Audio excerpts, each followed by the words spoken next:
ক্ষমতাচ্যুত প্রধানমন্ত্রী শেখ হাসিনার বিরুদ্ধে আদালত অবমাননার অভিযোগে 6 মাসের কারাদণ্ড দিয়েছেন আন্তর্জাতিক অপরাধ ট্রাইব্যুনাল।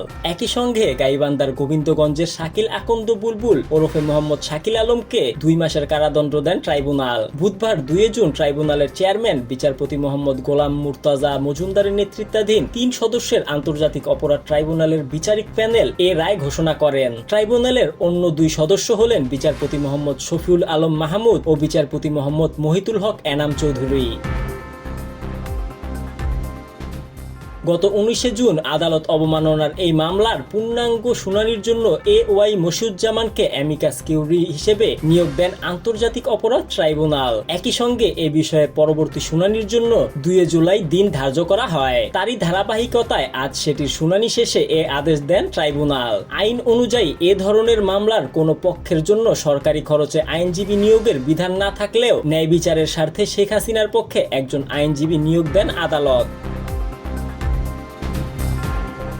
অ্যামিকাস কিউরি নিয়োগের পর প্রসিকিউটর গাজী এম.এইচ. তামিম সাংবাদিকদের বলেন, ক্ষমতাচ্যুত প্রধানমন্ত্রী শেখ হাসিনা ও নিষিদ্ধ সংগঠন ছাত্রলীগ নেতা শাকিল আলম বুলবুলের বিরুদ্ধে আদালত অবমাননার অভিযোগে শুনানিতে একজন অ্যামিকাস কিউর নিয়োগ দিয়েছে আন্তর্জাতিক অপরাধ ট্রাইব্যুনাল।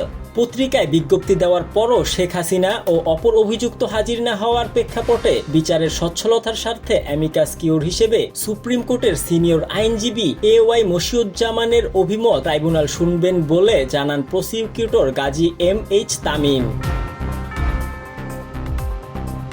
জুলাই গণঅভ্যুত্থানের ঘটনার দায়ের করা মামলা নিয়ে দেওয়া বক্তব্যের পরিপ্রেক্ষিতে শেখ হাসিনা ও ছাত্রলীগ নেতা শাকিল আলম বুলবুলের বিরুদ্ধে গত 30 এপ্রিল আদালত অবমাননার অভিযোগ দাখিল করেন চিফ প্রসিকিউটর। সেদিন ট্রাইব্যুনাল অভিযোগ গ্রহণ করে 15 মের মধ্যে অভিযুক্তদের জবাব দেওয়ার নির্দেশ দেন, কিন্তু ওই দিন কোনো জবাব দাখিল না করায় তাদের 25 মে ট্রাইব্যুনালে হাজির হওয়ার জন্য নির্দেশ দেওয়া হয়।